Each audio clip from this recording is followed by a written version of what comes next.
Live from the internet, it's the Dr. Tom the Frog Show!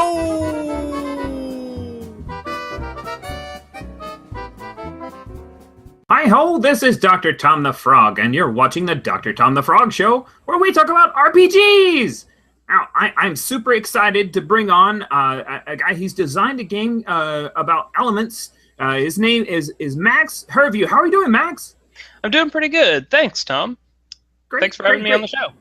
Oh, I'm super excited to have you on. Now, I understand you've got a game called Legend of the Elements. Now, are you just using the ones found in nature, like hydrogen or helium? In other words, is this a pretty light game? No.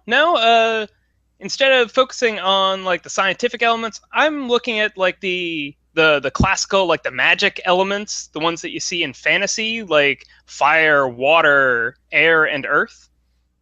Oh, so basically we can play Earth, Wind, and Fire because they're awesome. Yeah, you could probably pull it off. It'd Nice. probably take some twisting of the rules, but yeah. Oh, okay. Well, maybe I understand you've got a Kickstarter. That could be a stretch goal. Just a note, Max. Yeah, I'm gonna write it down real quick. Yeah. All right, it's free tip. You don't have to do anything. Now. So walk me through, seriously now, Earth, Wind, and Fire game.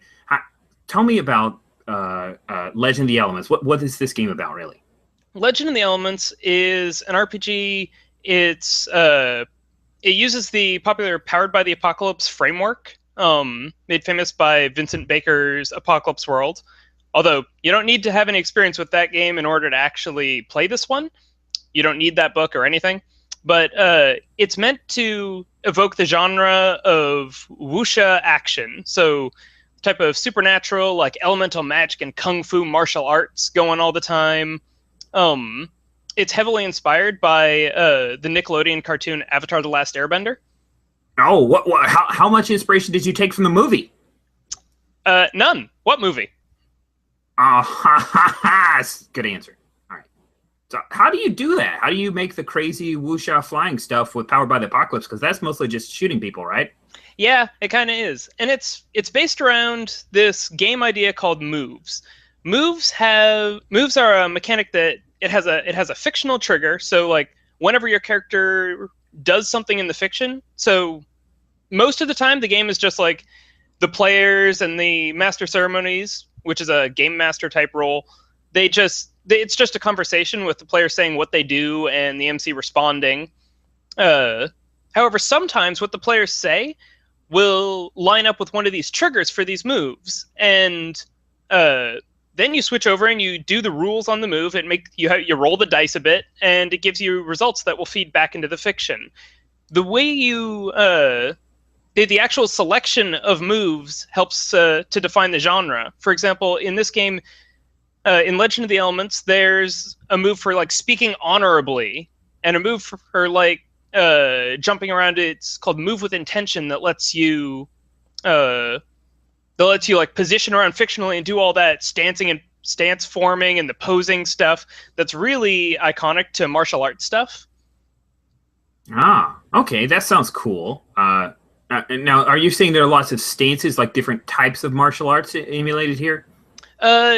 Not directly. The game actually lets you just describe it however you want. It's less about which kind of stance you're actually taking and more about just when you take a stance at all. So whether you're taking like a Tai Chi stance or a Kung Fu stance, it doesn't matter the difference. That's just about the way you describe it. The game itself just cares that you're taking a stance and you'd roll that action. Oh, okay. Now another part. It's my production assistant Roger's over there. He said you have rules for animal companions. Is this true? There are, in fact, rules for animal companions. And what are the mega stats for frogs? Well, let's see. You have your animal stat, which controls all of your like moves when you're an animal. Yeah, I think I'd give you like a +3. Frogs would take a +3. Oh, that's a lot. On all, because that's pretty high in the Apocalypse World, right? It really is. Yeah, because I played Apocalypse Pond. I played Apocalypse Pond, and +3 is kind of mega, so I like that. Good call. Yeah. Now, here's the thing. Could I play as a frog and have a human companion? You could now. One of the first stretch goals we broke released a new playbook to the game called The Creature. And The Creature lets you play as an anthropomorphic animal, or just an actual, like, just an animal, or like as a spirit, and instead of playing as a human character. And so you could just play a frog character, and yeah, you might have a human buddy who stays by you, and they're your companion. Oh, man. You just blew my mind, Max. That's awesome. Yeah, I'm really excited to really go into the details of writing the creature. It's still in the planning phases since it was a stretch goal, but I'm really excited to actually get it out there. That's excellent. So that means you're funded. And so what other stretch goals do you have left before the campaign's done? Ooh, I got a whole bunch still. We are getting really, really close to $3,500, and at $3,500, it unlocks 2 more sub playbooks, which are kind of like extra archetypes that you can layer on top of your existing character. So if, like, yeah, you're mostly a warrior, but if you're also like an artist and you want moves for your character that describe how you're an artist, you can use the sub playbooks to do that. And so I got a couple sub playbooks that are going to be unlocking at 3,500. One of them, for example, is being written by Drew Henderson up in Seattle, and he's writing The Wielder, which that's a temporary name, but its big thing is it's going to be about a guy who, about a type of character who wields like a magical object of some kind, that gives him power. It's heavily inspired by Samurai Jack and his ancestral sword, but it could also be used for other stuff like a piece of magical clothing or a ring. Oh, man. I like that. You know, you made me think of another one. I'm just going to throw this out. It's another free one for you, Max. You could do the welder, and it could be a really attractive human woman who sometimes welds and sometimes dances and pours water on herself. What do you think? Oh, yeah. That sounds good. All right. Yeah, well, yeah, stick that up there in the stretch goals. Fantastic. All right. So when you hit 90,000, I will write the welder for you. Yeah. I'm going to hold you to that, Dr. Tom. Mark it in ink, baby. Okay. All right. Well, enough talking about pixel art and Legend of the Elements. I've got a serious question for you, Max. Are you ready for a serious question? Yes, I am. All right. All right. Here we go. The serious question is mullet or mohawk? Ooh. I'd have to say mohawk.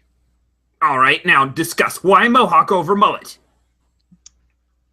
I think that mohawk is the most cyberpunk a hairstyle can go. So I think it just wins by default there. I cannot argue with that logic. I think you have answered correctly, Max. That's congrats. You get a no prize for your excellent hair information. I know a lot about hair. All right. I know nothing because... Amphibian. Exactly. Nice. Okay. Well, Max, I got to tell you, I wish you the best of luck. Now this is going to be up. When does the thing come down? I think August 30th, end of August, right? Is when this Kickstarter ends? Yep. Well, I wish you the best of luck. And thank you so much for coming on the Dr. Tom the Frog Show, Max. Thank you so much for having me. It's been a blast. You just watched the Dr. Tom the Frog Show, and we hope that you liked what you saw, yo. But if it was a big waste of your time, well, it's free, so that's not a crime. But if it was a waste of your time, yes, it's free, so that's not a crime.